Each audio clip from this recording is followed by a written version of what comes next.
Be honest and you will be succeed. Tobit chapter 4 verse 6. Be honest and you will be succeed in whatever you do. Tobit 4 chapter 4 verse 5 to 20. Every day of your life, keep the Lord our God in mind.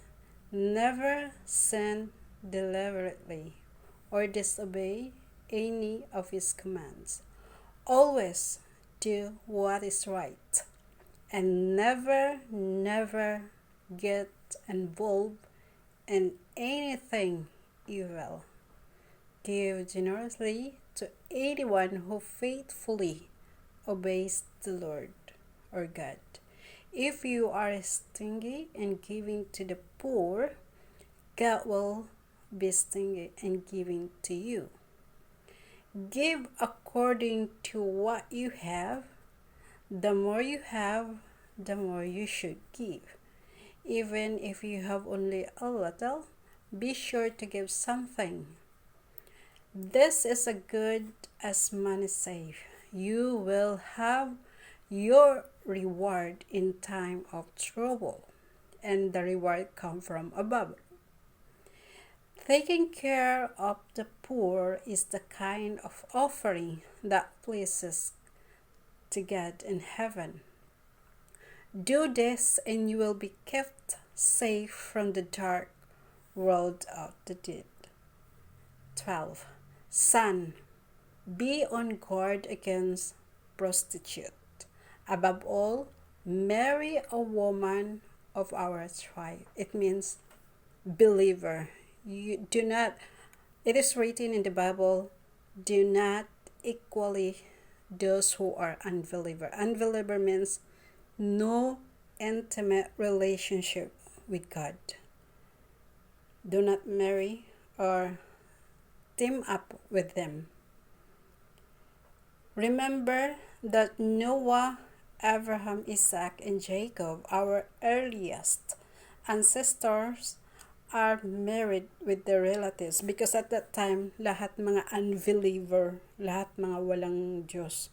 So they need to marry with their relatives who have a covenant with God na mayroong mga totoong Diyos o yung mga believer sa kapanahon na natin. But at that time, dahil, di ba sabi nga ni Lord, go and multiply. But dahil nga ang nakapalibot sa kanila ay puro mga unbelievers, so they have no choice kundi mag-asawa ng relative, which is my relationship with God. God blessed with children, and so their descendants will inherit the land of Israel. 13. Son, be loyal to your own relatives. Don't be too proud to marry one of them. Such pride leads to terrible frustration and ruin, just as laziness brings on the severe poverty and causes starvation. 14. Pay your workers each day. Never kick back. Remember, never kick back their wages overnight. Lalo na pag inutosan ka ng nanay mo, tatay mo, pag may sukli, kinikick back. God is watching you. You cannot hide anything. Always remember that. Behave properly at all times. 15. Never do to anyone else anything that you would not want someone to do to you. So it means wag mong gawin sa iba kung ayaw mong mangyari ito sa iyo. So parang ganun. Yung tinawag na, sabi nga sa Bible, di ba? Aanihin mo kung ano yung tinanim mo. Kung nagtanim ka na masama, then aani ka na masama. Do not drink so much wine that you get drunk, and do not let drinking become a habit. 16.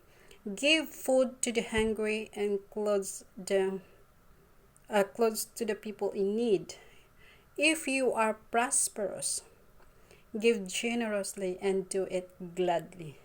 God loved the cheerful giver. Remember that. When one of God's faithful people has died, prepare food for the family, but never to this when someone evil dies. Oh. So it means tutulungan lang yung mga mabubuti pag masasama, hindi. Oh, scary. Take the advice of the sensible people and never treat any useful advice lightly. Take advantage of every opportunity to praise the Lord your God. Ask Him to make you prosper in whatever you do, you set out to do. He does not give His wisdom to the people of any other nation. He is the source of all good things. Remember that. He is the source of all good things. But He can also destroy you and bring you at certain death if He wishes. Why? He is in control. He is in control. All things are possible with God. He is the creator. He is the one who created heaven and earth and all things on this earth. So remember, He is the source